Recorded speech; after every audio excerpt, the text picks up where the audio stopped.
Ooh, go. Good evening, ladies and gentlemen. This evening I thought we would do a hand-tied gift bouquet, and for that I'm going to use some pink gerbera plot, some lilac roses nightingale, some green chrysanthemums feeling green. That's the chrysanthemum name, not my personal state. Some oriental lilies, Helvetia or Helvetia, however you want to pronounce it. And then the foliage I'm using is aspidistra leaf, which I'm actually going to bend over and tape with a little bit of hot tape. Now it's not detrimental to the longevity of the leaf. This doesn't affect the cell structure at all, so don't worry about harming it at all. Just gives it a slightly different appearance than just having a long leaf. The foliage that I'm using is Eucalyptus populus, and this is the non-berried one. You can actually get the seeded one at the moment, but this is a non-seeded. And Cocculus. Now the sundry items that I'm using, I've already cut my cellophanes. So basically a triangular cellophane that I've then folded over. So I've basically got 1, 2, 3, 4 points to. You can see the 4 points. Try and hold it up so you can see it. Got 3 of those. And then I've got 2 pieces that I've cut for the base, complete squares, that I've actually laid on top of each other, but so you've got a star shape, and marked the centre.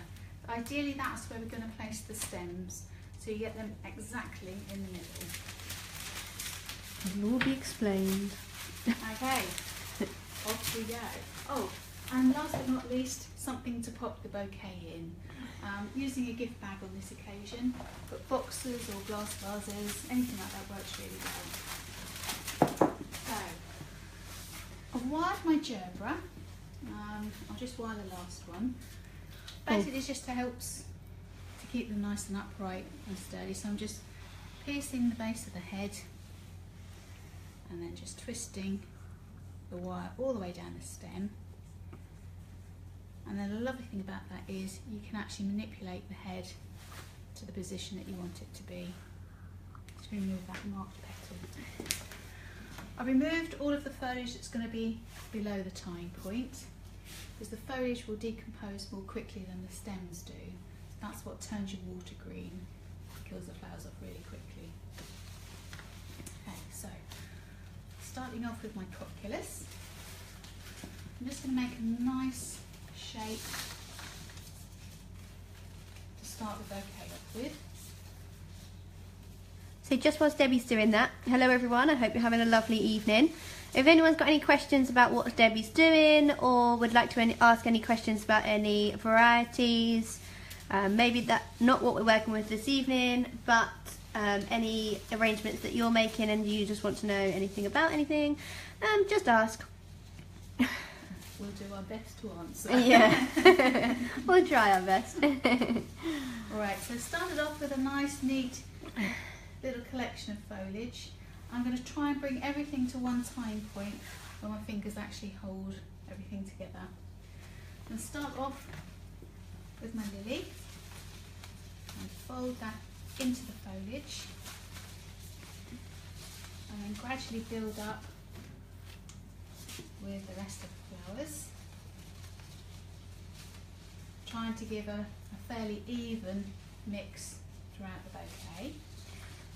Just a question, Debbie. When you're making the bouquet, how are you positioning it in your hand? Does that make sense? Okay, yeah, absolute sense. Okay, so I'm kind of holding it.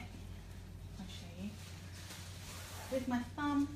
I don't know if you can see, with my thumb on my first finger. I'm literally gripping it like that, and then I'm adding in as we go along. I am slightly cat-handed to some people. I tend to work a reverse way around to how a lot of people do.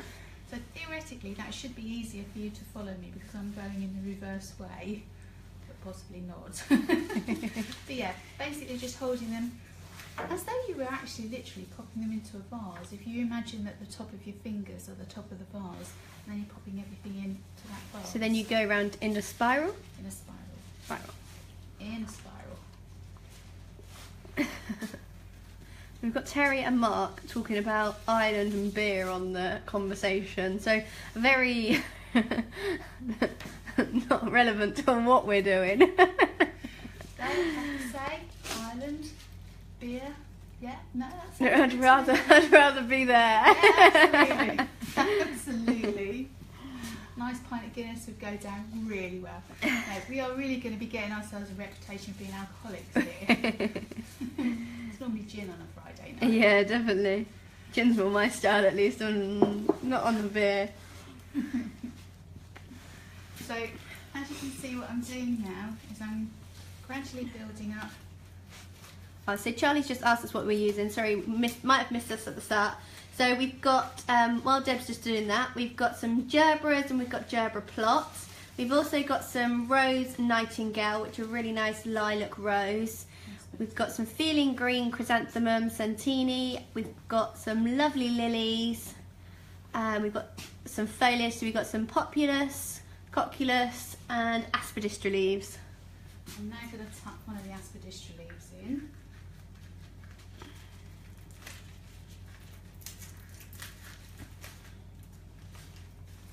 Sound effects as well here. There we go, it's in. Starting to build that circular form. And you'll find that by nestling the flowers in amongst the foliage and the rest of the flowers, it actually helps to support them and keep them in the position you want them to be.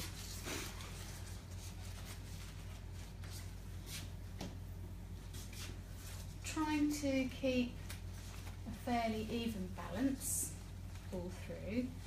So as you can see, you've got my four gerberas there. So I'm going to bring my fifth one here. And then Rebecca asked, what colour will the lilies be when they open? And these are white. White. These are lovely white. I think it's Helvetia or Helvetia that we're using. Helvetia. Nice. Wahaha, we are closed.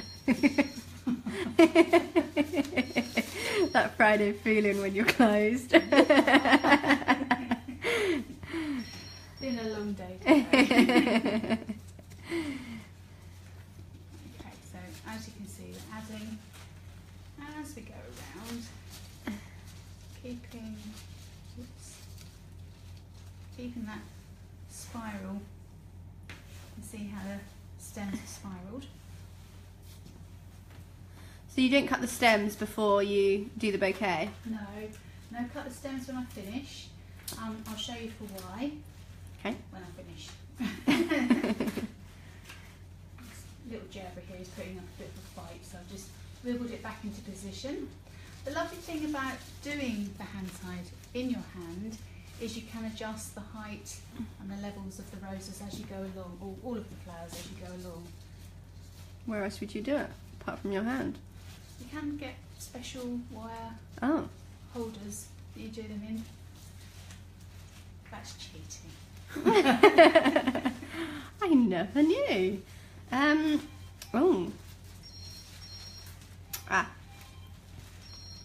Do you wire your stem flowers? Only really wire gerberas. I very rarely wire anything else.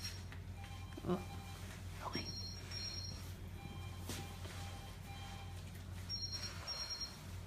So unplug the phone. Sorry? Unplug the phone. Terry says looking amazing already. Oh, thank you, Terry. Very complimentary. But that's probably because you've had a Guinness or two. Oh. Yeah. So what wire do we use to wire the gerberas? Okay, so on this occasion I've used a 71 gauge, 71 by 360. It's quite nice and long, so it goes right the way down to the base, almost to the base of the stem. So you can manipulate the entire stem. You don't necessarily have to use as long a wire as that, as long as you've got something that kind of supports the head. You always wear gerbils? I do, yeah. It's not absolutely necessary. It's all in the art of conditioning, but they do have a reputation for going a bit floppy. So the great thing about wiring them is you can manipulate the heads to where you want them. So if you're doing a pedestal arrangement where the flowers need to sort of face you at the base, you can actually kink the head up. So all of the gerbils are actually looking at you in the right direction rather than the heads up and down. Perfect. So what I'm doing now is I'm just going to... Oh, we just got a question. Just joined, is it for a wedding? This is not for a wedding. This is one of our bouquets that we are sending out to one of our local regulars.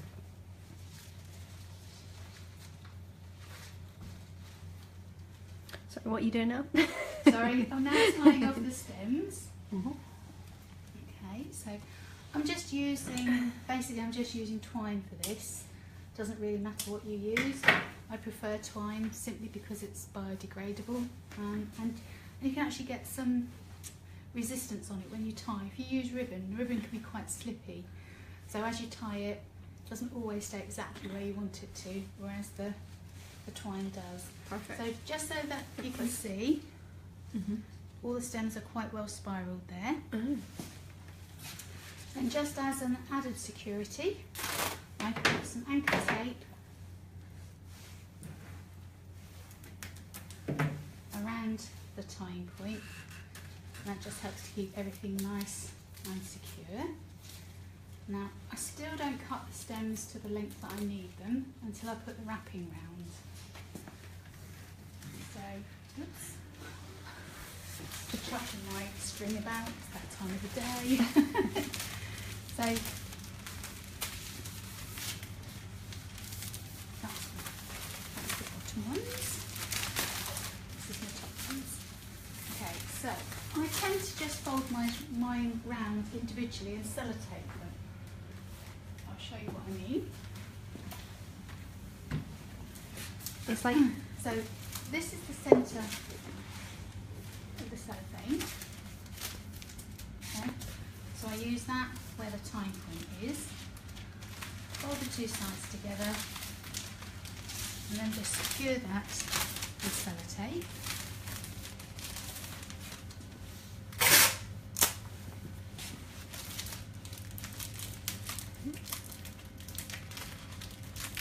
And then just repeat the process until you've used all three up. So how do you add the second one? So, Knowing the point. Sorry, yep. So strategically, if you see it, Sorry.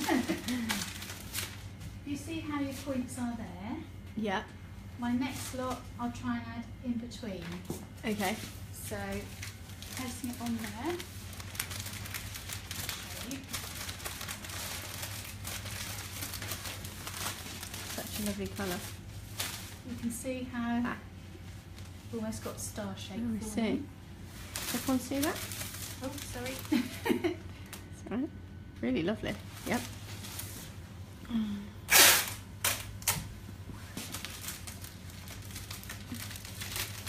then the last piece just brings the design into that.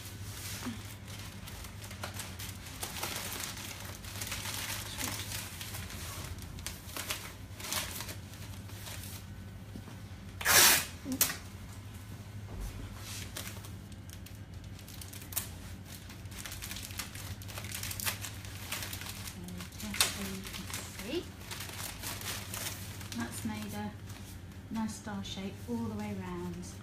Now you do get the opportunity at this point to manipulate the stems if you're not entirely happy where they are. I'm quite happy with that. So just finish off by securing the sellotape. Now this is the fun part, this is where you cut the stems. That's the worst part. I'm so happy with that. So, as opening up the base. Okay. It's helpful if you can lay it flat, really. And then if you kind of gauge how deep the container is, the box or the bag that you're using, and cut the stems roughly so that the tying point comes almost to the top of the container. Mark has just put, although you're a wholesaler, you make up bouquets too. Yeah. Yes, Mark. So we've got an in-house floristry service that we have the ability to make up lots of bouquets, and we also do wedding flowers and funeral flowers. Only to local radius. Now, the secret of a good hand tie bouquet is that it stands happily on its own. So what did you cut the stems with, sorry? Oh, just with my scissors. Just with your scissors? Just normal scissors, floristry scissors. And are these are they carbon blade? Carbon blade. Yeah. Yeah. Best ones to get. Definitely, they are by far the best. They're really long lasting, really sharp. Only thing I would say is try not to let colleagues, friends or family use them as well. Because if different people use them and they cut at different angles, what happens is the blades get wonky and then they're not quite so good. So look after your scissors. After your scissors. So, as I can say, as you can see, that does stand quite On its happily on its own. Fantastic. Which is very good, because if it didn't stand, I'd be going home. So we are actually based in Suffolk, so East Anglia, Ipswich way, if you're local, pop in. We would love to see you. We can even put the kettle on for you. We do a nice line of coffee here. Yeah. Fully trained in tea making and coffee. So now all I'm doing is I'm actually pleating the cellophane again around the tie point, at exactly the same tie point as before.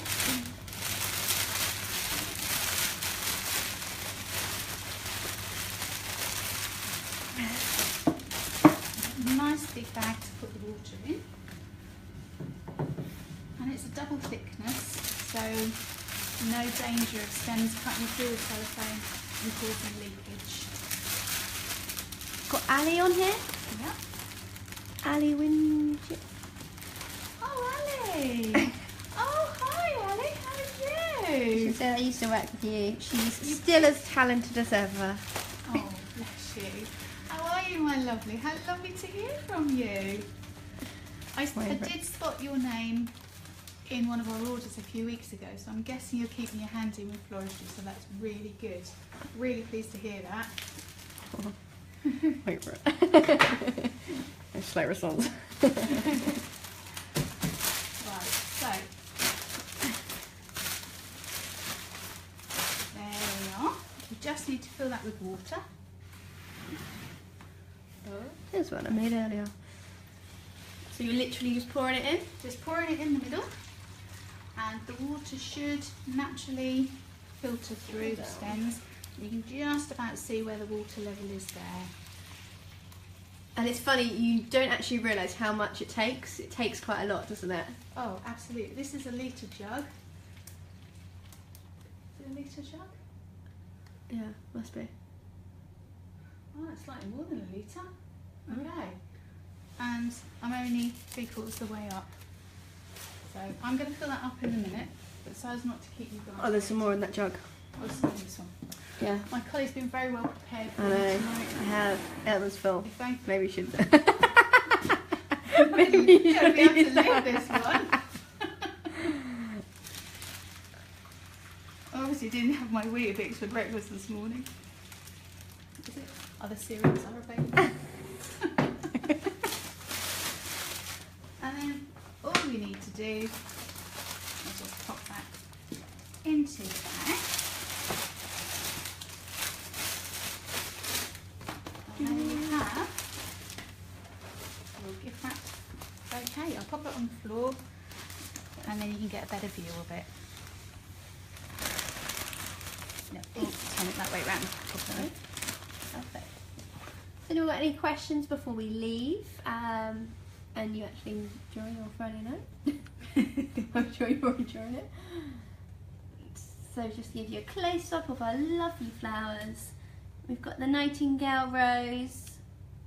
We've got the Feeling Green Chrysanthemums. Some lovely Gerbera. Hot. And then we've got the lilies as well, which do come into us, as you can see, in a tight bud. And they do take a while to open, so that's why I put them in the bouquet so people can enjoy. So once they open, you'll get the white lilies around here and here, and they'll fill the rest of that bouquet out. Perfect. No, everyone's just saying how fabulous we are, or you are. Thank you. Just gonna have a slab of my tea. Cheers, everybody. Have a good Friday evening. Cheers.